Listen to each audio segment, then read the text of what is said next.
नामदेव सोपन मुक्ताबाई एकनाथ नामदेव तुकाराम तुकाराम नामदेव जनाबाई सोपन काका मुक्ताबाई.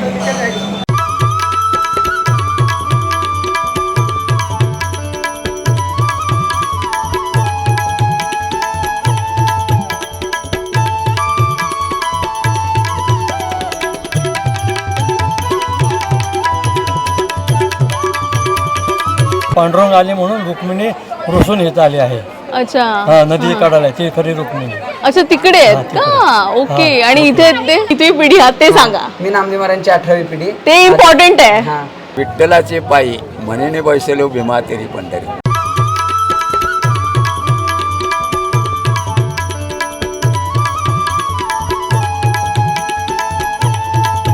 त्याच्यानंतर त्यांना मी विचारलं की ऑफलाईन मिळेल का, तर ते म्हणाले हा मिळेल, पण तुम्हाला ॲटलिस्ट 10 days आधी सांगावं लागेल. नमस्कार मित्रांनो, स्वागत आहे प्रियंका नाईक व्लॉग्स या चॅनलवर. ॲक्च्युली मराठीत बोलताना फार आनंद होतोय, तुम्हाला माझ्या फेसवर कळत असेल, कारण मी आले पंढरपुरात. बिंग अ महाराष्ट्रीयन गर्ल, मी लाईफमध्ये फर्स्ट टाईम पंढरपुरात आली आहे. लहानपणापासून आईकडून ऐकायचे पंढरपूरला जायचं. तिला ॲक्च्युली यायचं होतं, पण पावसाळा असल्यामुळे ती आमच्याबरोबर आली नाही. मी तिला म्हटलं नेक्स्ट टाईम पक्का तुला घेऊन जाईन इथे. तर मी फर्स्ट टाईम इथे आले आणि हा माझा एक्सपिरियन्स तुमच्यासोबत शेअर करणार आहे. तो एंडपर्यंत बघा, मला काय वाटलं काय नाही ते. आणि मी खूप एक्सायटेड आहे. ॲक्च्युली माझे अश्रू अनावर आलेत, कारण मी खूप एक्सायटेड आहे सगळं एक्सप्लोअर करायला आणि तुमच्याबरोबर सगळं शेअर करायला. त्यामुळे म्हटलं की हा माझा फर्स्ट एक्सपिरियन्स तुमच्याबरोबर शेअर करावा. आणि ऑब्व्हियसली आषाढी असल्यामुळे भरपूर जण इथे येतात, तर इथल्या काही गोष्टी ज्या मला ॲज अ फर्स्ट जो येतो इथे, तर त्याला काय एक्सपिरियन्स होतो तो सगळा तुमच्याबरोबरही शेअर मी करेन, जेणेकरून तुम्हालाही हेल्प होईल जर तुम्ही फर्स्ट टाइम इथे येत असाल तर. एंडपर्यंत बघा, ॲक्च्युली जाम मजा येणार आहे. सगळं काही दाखवेन मी, कुठे खाणार आहे, मी कुठे राहणार आहे. सध्या मी आहे चंद्रभागेच्या तिरी. ते गाणं ऐकलं असणार तुम्ही. तर हे मागे बघू शकता, ही पूर्ण चंद्रभागा तीर आहे. हा म्हणजे हा चंद्रभागेचा काठ आहे. हा पूर्ण हा बघायला जाल ना तर तुम्ही चंद्राच्या आकाराचा आहे, त्यामुळे ह्याला चंद्रभागा असं म्हणतात. तर ॲक्च्युली चंद्रभागा हे नाव असून एक दुसरंही नाव आहे, ते म्हणजे भीमा नदी. ह्याला भीमा नदी म्हणतात, जी भीमाशंकरहून म्हणजे त्या दिशेने येते आणि इथे येईपर्यंत ती चंद्राच्या आकारात होते, त्यामुळे हिला चंद्रभागा नदी असं म्हटलं जातं. तर चला बघूयात काय एक्सपिरियन्स मिळत होतं. या तर दादरवरून आम्ही सकाळी 4:30 वाजता निघालो होतो. म्हणजे तिथे पोहोचण्याचा कालावधी अप्रॉक्सिमेटली 7:30 तास दाखवत होते, म्हणजे सकाळचे 11 वाजता. जातावेळी जनरली खूप जास्त पाऊस होता, त्यामुळे आम्हाला इथे निसर्गरम्य असे दृश्य पाहायला मिळाले होते. आणि हा प्रवास अजून मला एक्सायटिंग वाटू लागला होता या दृश्यामुळे.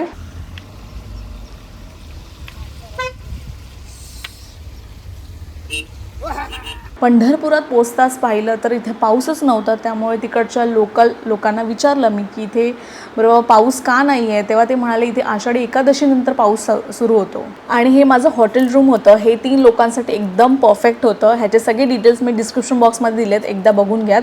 आणि हे विथ बाल्कनी होतं. हे विठ्ठल मंदिरापासून 3 किलोमीटर अंतरावर होतं, तर तुम्हाला ऑब्व्हियसली तिथे जाण्यासाठी ऑटो करावा लागत होता. पण तिकडचे रिव्ह्यूज मी बघितले तर त्यामध्ये सर्वात बेस्ट मला हेच हॉटेल वाटलं, बिकॉज हे खूप जनरली क्लीन होतं.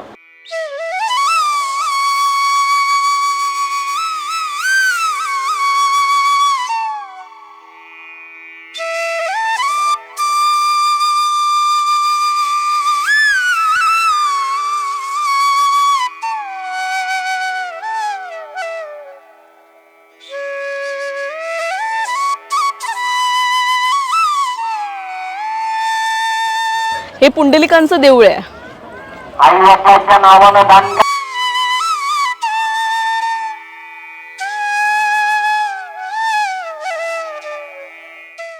पहिला चंद्रभागेच्या नदीमध्ये आपण पाय धुतले आणि त्याच्यानंतर पुंडलिकांचं दर्शन घेतलं. त्यानंतर आपण विठ्ठलांचं दर्शन घेतो. डिरेक्टली विठ्ठलांचं दर्शन घ्यायचं नाही असं एकदा म्हटलं जातं. त्यानुसार मी केलं सगळं. आधी मी विचारलं आजूबाजूच्यांना काय करायचं, मग त्यांनी मला सांगितलं असं असं करा म्हणून. आणि एज बघा त्यांचं, आणि त्या एजमध्ये सुद्धा ते एकदम उत्साहाने इथे येऊन सगळ्या गोष्टी करतायत. तर तुम्ही पुंडलिकांचं दर्शन घेऊन आलात तसं तुम्हाला हा इथे प्रवेशद्वार मिळेल संत नामदेव यांचा.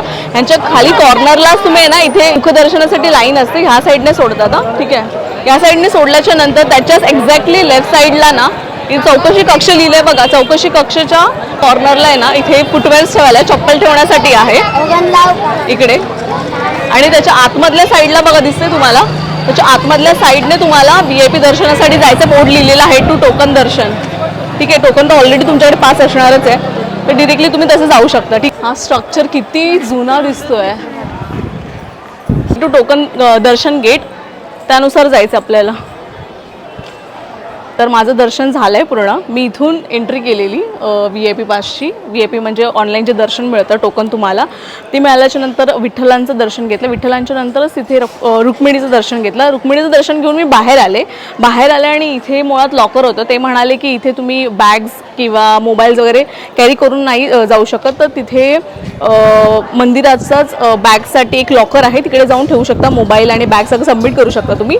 बट मग हे काका म्हणाले तुम्ही इथे माझ्या इथे करू शकता. मग त्यांनी मला हे केलं, ठेवायला दिले आणि पर मोबाईलचे 10 रुपीज समथिंग काहीतरी घेतलं. आणि ते मी त्यांना प्रश्नही केला, असं ऑफलाईनमध्ये मिळेल का, म्हणजे दर्शन कोणाला घ्यायचं असेल तर. म्हणजे ऑनलाईन ऑब्व्हियसली लगेच तिकीट सेल आउट होतात, obviously online free of cost मिळतं तुम्हाला. मी हे ऑनलाईन चेक करत होते, मध्ये चेक करायचे, मला नाही मिळालं. माहीत नाही मला अचानक यावेळी आषाढी म्हणजे ह्या महिन्यातच अचानक कसं मिळालं, मला मिळालं आणि मी करून टाकलं ते. तसं तुम्हाला प्रत्येक वेळेला त्या ऑनलाईन ही वेबसाईट आहे, ह्या वेबसाईटवर जाऊन प्रत्येक वेळेला तुम्हाला चेक करायला लागणार की अवेलेबल आहे की नाही बुकिंग ते. ठीक आहे. आणि त्याच्यानंतर त्यांना मी विचारलं की ऑफलाईन मिळेल का, तर ते म्हणाले हां मिळेल, पण तुम्हाला ॲटलिस्ट 10 days आधी सांगावं लागेल की किती पर्सन्स. जसं ॲज इट इज जे ऑनलाईन दर्शन मिळतं तसंच ते दर्शन देणार. VIP टोकनवाली लाईन वेगळी होती आणि नॉर्मल लाईन वेगळी होती. माझ्याबरोबर जे येणार होते आणि माझी लाईन जी आली सोबत त्यावेळेला एकत्र घेतलं त्या लोकांना, इथून जे एंट्री केली तशी. त्यांना विचारलं, ते म्हणाले आम्ही सकाळी 8 वाजल्यापासून आहोत आणि आमचं दर्शन आम्ही आय थिंक 2 वाजता एंट्री केली. 2 वाजता इथून एंट्री केल्याच्या नंतर आमचं 45 मिनिट्स झाले असणार दर्शनाला आणि ते लाईक 8 वाजल्यापासून ते होते तिकडे. आणि माझं दर्शन प्रॉब्ली 45 मिनिट्समध्ये झालं बिकॉज ऑफ अशा बाकीच्या वेळेला तुम्हाला प्रॉब्ली ते अर्धा तासात किंवा 20 मिनिट्समध्ये पण होऊन जाईल. बुकिंग करायची असेल ऑनलाईनमध्ये तर 50 रुपीज पर पर्सन आणि 10 days आधी सांगावं लागेल, तरच ते होणार. आधार कार्ड वगैरे त्यांना सबमिट करावं लागेल आणि ते करून देतील. हे मला आत्ता ॲक्च्युली मी त्यांना विचारलं तेव्हा त्यांनी मला सांगितलं असं तुम्हाला कोणी डिरेक्टली सांगणार नाही, म्हणजे असं आहे. जसं खूप ठिकाणी असं कोल्हापूर साईड किंवा तुळजापूरला त्या साईडला समोरून अप्रोच करतात की तुम्ही VIP दर्शन घ्या वगैरे मिळेल, म्हणजे असं म्हणजे लाईक 500 रुपीज या वॉट एव्हर. पण इथे तुम्हाला समोरून विचारावं लागलं की मिळू शकेल का, ते मिळेल म्हणून. ठीक आहे. गर्दी नव्हती मुळात, आता खूप गर्दी वाढली आहे. 3 वाजले आहेत. नॉर्मल लाईन असते ना विदाऊट पास ते असे वरून जातात. खूप फिरून आहे, खूप फिरून. मंदिर खूप पुढे आहे. तर फायनली मी पेटपूजा करण्यासाठी राजभोग व्हेज थाळी या रेस्टॉरंटमध्ये गेले होते. सर्वात जास्त रेटिंग याच रेस्टॉरंटला होतं. त्यानंतर मी गेले होते जी म्हणजे चंद्रभागेच्या नदीमध्ये. तिथे गेल्याच्या नंतर मला पाहायला मिळालं तिथे जे भाविक स्नान करण्यासाठी जात होते तिथेच प्लास्टिकच्या पिशव्या किंवा प्लास्टिकच्या बॉटल्स असंच फेकत होते त्या नदीमध्ये. तर प्लीज असं काही करू नका, कारण फ्युचर आपल्याच हातात आहे.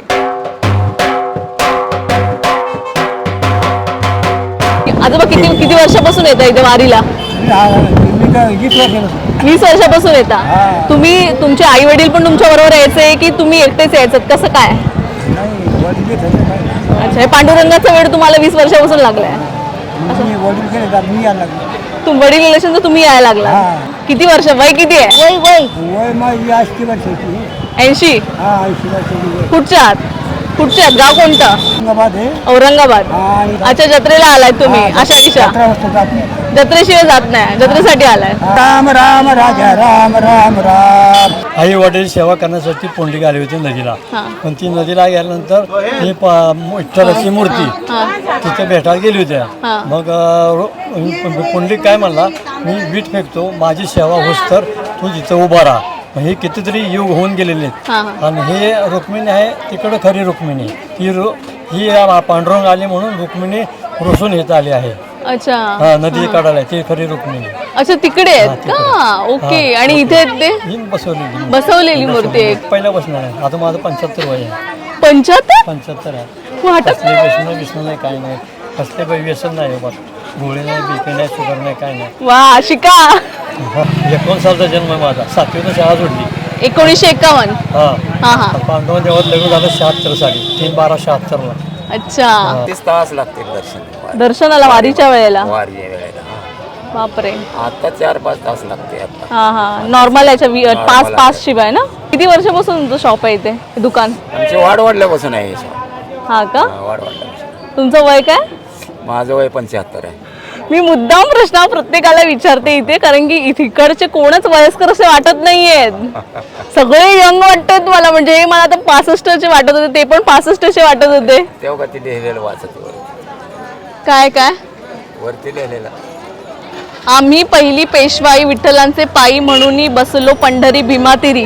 अरे वा, पेशवाई अच्छा. तेव्हा तेव्हा आणि तुम्हाला जर विठ्ठलाबद्दलचं प्रेम व्यक्त करायचं असेल, तुम्ही इथेच राहता सध्या त्यांच्याजवळ, तर तुम्हाला काय म्हणायचंय आम्हाला त्याबद्दल? काय आनंद लोटायचा हेच हा हा. देवाच्या पायी वारीमध्ये मजा येते? वारीमध्ये, हो मजा येते. तुम्ही जाता भजन कीर्तन, हो भजन कीर्तन करण्यासाठी? भजन काय आमचं दररोजच आहे. आम्ही असं दररोजच असतं? दररोजचं भजन असतं आपलं. अरे वा. धोंडोपंथात आहे मठात इथं, हा. दररोज भजन. संध्याकाळी 8ला दुकान बंद करायचं हा हा आणि जाऊन भजन करून सनी परत हा हा हा झोपायचं. हा हा.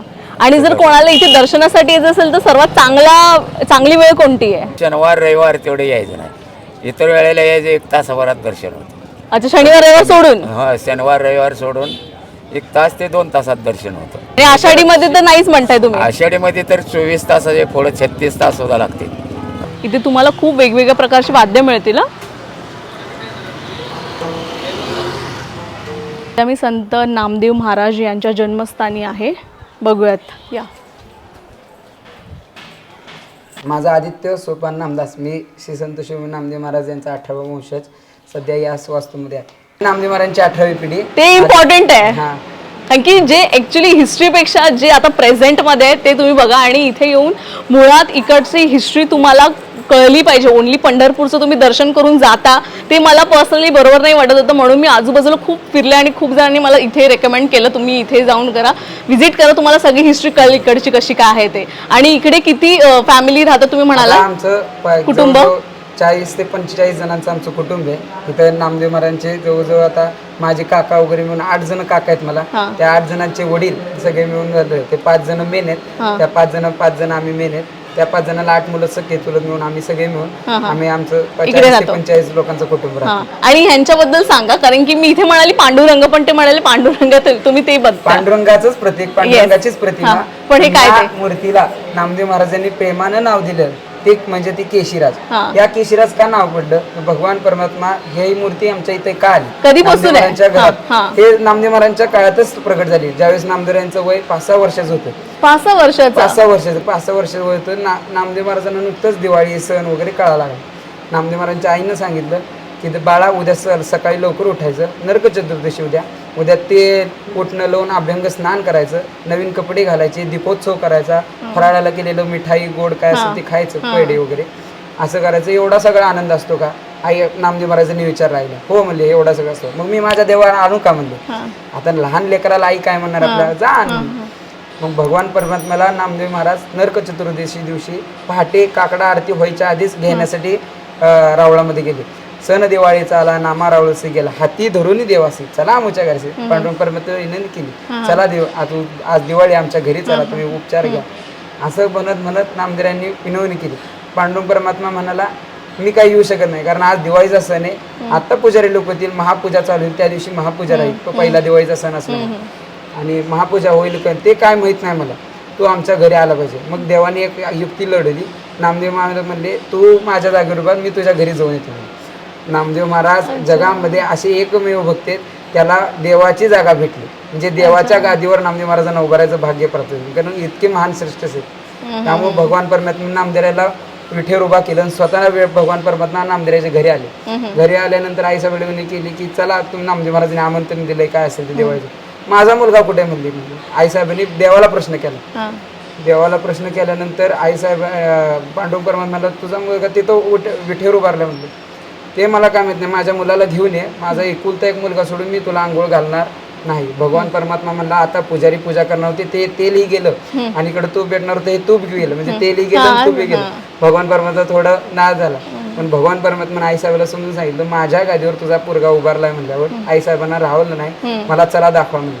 मग आईसाहेब पांडुरंग परमात्मा पहाटे तिथं गेले, परत काकडा आरती पूजा. तोवर पुजारी लोक आलते. पांडुरंग परमात्म्याने येताना आपला रात्री शयनार्थीचा शेजारतीचा पोशाख, घोंगडी, कुंची, पगडी हे सगळं नामदेव महाराजांना घालून आलते. आणि तिथं पुजारी लोक नामदेव महाराजांची सगळे पूजे उपचार करायचे. पांडुरंग परमात्मा समजून नामदेव महाराजांचे जे उपचार करायला लागले ते पाहून आईसाहेबांना राहवलं नाही किंवा त्या दिवशी भगवान परमात्म्यानं भक्ताचा काकडा बघितला. रोज सगळे आपण भक्त देवाचा काकडा बघतो, पण त्या दिवशी भगवान परमात्मा स्वतः भक्ताचा काकडा बघितला. म्हणून त्या दिवशी सुद्धा नामदेव महाराजांचा काकडा ओवाळला जातो. त्या दिवशी नामदेव महाराज तिथं आहेत असं आजही सगळे पंढरपुरातल्या जुन्या माणसांची समजूत आहे. आणि त्या दिवशी मात्र देव आमच्या घरी आले आंघोळीला, हे मात्र अजून सांगितलं. मग त्या दिवशी देव घरी आले. त्या घरी आल्यानंतर नामदेवांना आनंद वाटला, घरी आले केले. मग नामदेव म्हणाले तू आमच्या घरी आले हे मला माहिती आहे, तुला माहिती आहे, जगाला माहित नाही. मग पांडुरंग परमात्म्याने आपलं एक बाल स्वरूप स्वयंभू निर्माण केले, ती ही केशराजाची मूर्ती, ती पांडुरंगाची मूर्ती. तिला नाव प्रेमानं नामदेव महाराजांनी नामामने केशीराजा केला, म्हणून केशीराज नाव दिलं. तरी किती या मूर्तीला म्हणजे वर्ष झाले असतील? 750 वर्ष नामदेवाच्या काळामध्ये. 750 वर्षापासून आहे ही 750 मूर्ती. वर्ष. तर पंढरपूरचा व्हिडिओ कसा वाटला कॉमेंट सेक्शन मध्ये नक्की सांगा. आणि हा जर तुम्ही येत असाल आषाढी एकादशीसाठी स्पेशली, ती हेल्पफुल होती का व्हिडिओ तीही कळवा. आणि अशाच व्हिडिओज बघायचे असतील तर प्लीज माझ्या चॅनल सबस्क्राईब करा. जर कोण पंढरपूरला जातही असेल तर त्यांनाही व्हिडिओ शेअर करा, त्यांनाही हेल्पफुल होईल प्रॉबेबली. ऑब्व्हियसली मी सगळे इम्पॉर्टंट पार्ट सगळे सांगितलेत या व्हिडिओमध्ये. तर भेटते मी पुढच्या व्हिडिओमध्ये. बाय.